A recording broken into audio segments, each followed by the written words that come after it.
Hi there, and welcome to Fuzzy on the Details. My name is Fuzzy, and if you like the Marvel Multiverse role-playing game, you've once again come to the right place. Today, we're digging into the weapon rules. As always, we're going to highlight the potential areas of confusion, the details in the rules that players and narrators sometimes might miss, and for the first time, we're going to end with a little character build advice.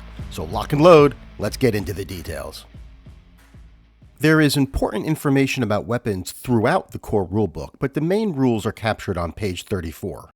As you can see on the common weapons chart, most weapons grant a +1 to your damage multiplier, except the sword, which for some reason is the only +2 multiplier in the entire game. These bonuses do not stack with any other damage multiplier. Using Gamora as an example, she's got a +2 multiplier for having Mighty 2, and in this picture, she's wielding a sword and a dagger, which would be +2 and +1 respectively. You would only apply the highest of these three values, giving her just the +2. In addition to damage, the chart on page 34 tells us the range for certain weapons. This chart doesn't give you the full picture though. In previous sections, we learned that the range of the weapon listed on this chart is the range at which you can attack without penalty. You can attack up to double the range if you apply trouble. On page 36, we are given some additional rules for the rifle, shotgun, submachine gun, and grenades. Those rules are pretty straightforward, but there are two places where we need to reference some previously established rules. First, shotguns and submachine guns allow you to target enemies that are adjacent to each other. If you look at page 26 of the rulebook, we know that adjacent includes those enemies that are diagonally adjacent. So if two enemies are just touching by their corners on your game grid, you can hit them both. Second, in an effort to keep things simple, the rules handwave the fact that diagonal movement is technically longer than orthogonal. This means that when you are determining the area of effect for a grenade, it will look like the 5x5 square on your screen. One central space with two spaces radiating out in all directions, including diagonals. There are some more rules about weapons in the power section, and these often get looked over. Every time you choose a power from the melee weapons power set, you receive a melee weapon to use with that power. You must choose whether that weapon is blunt or sharp, but you can make a different choice each time you get a weapon in this manner. So, if you look at Moon Knight's profile, he only has melee powers with the blunt type, meaning he could not use any of those melee powers with his crescent darts. However, if you wanted a more flexible Moon Knight build, you could designate one or two of his melee powers as sharp. Some groups might want to house rule away this level of complexity, but these are the rules as written, so check with your narrator before you play a melee-oriented character. Ranged powers work a little differently. You receive, quote, at least one ranged weapon to use with each power you select. I assume this at least part is a nod to the no ammunition rule on page 36. If you wanted your weapon to be throwing knives, for example, there's no reason you couldn't just get a set of them and not worry about tracking how many of those knives you might have. That level of record keeping is not necessary in this game. Because you don't designate ranged weapons with a type, you can use different weapons for different powers without restriction. Next, let's take a look at signature and iconic weapons.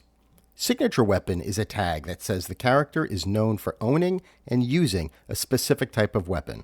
There's no major mechanical effect here, so I assume this tag exists so you can officially designate things like Elektra's size as weapons, since they don't appear on a list of weapons anywhere in the book.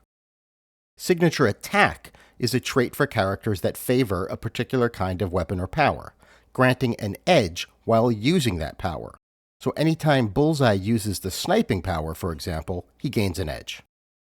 Iconic weapon is a power that grants some type of unique ability. For example, Daredevil's billy clubs. They can instantly be retrieved, and they grant him a swing line of 15 spaces.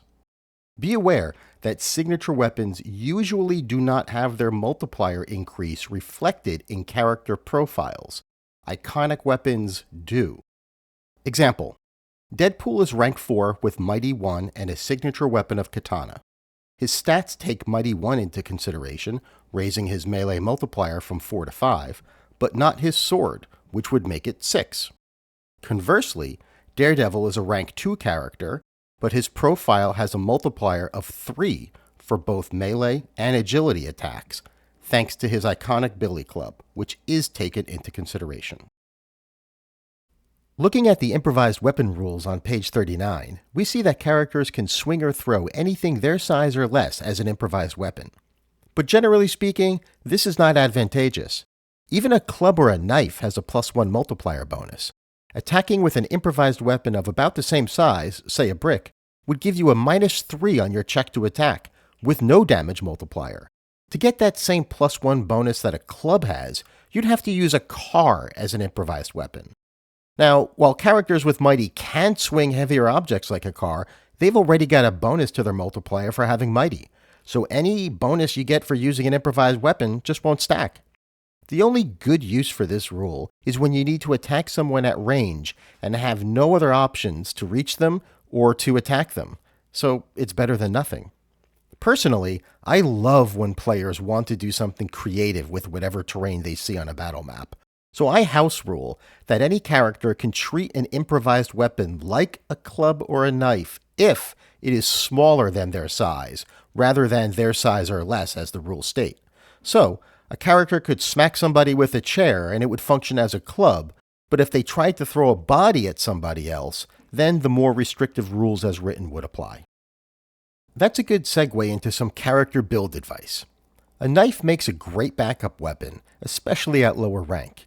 It can be used in melee or thrown up to 5 spaces, or 10 with trouble, with no penalty for your attack check and a +1 modifier on damage. Even a character like Wolverine could make use of it. As we've seen, a similarly sized improvised weapon could have a -3 on the attack check with no modifier to damage. Since you get one weapon for every melee or ranged power you have, be sure one of them is a knife. If you've got multiple melee powers, make sure you've got a mix of blunt and sharp weapons. Sometimes the situation calls for a stun, and sometimes a bleed. For example, if someone already has stunned an enemy, you might want to apply bleed, since a stunned enemy has no actions and therefore has no way to make that very easy target number 10 logic check to stop bleeding. And finally, while there are other advantages to being Mighty 1, you lose much of the benefit if you have a weapon.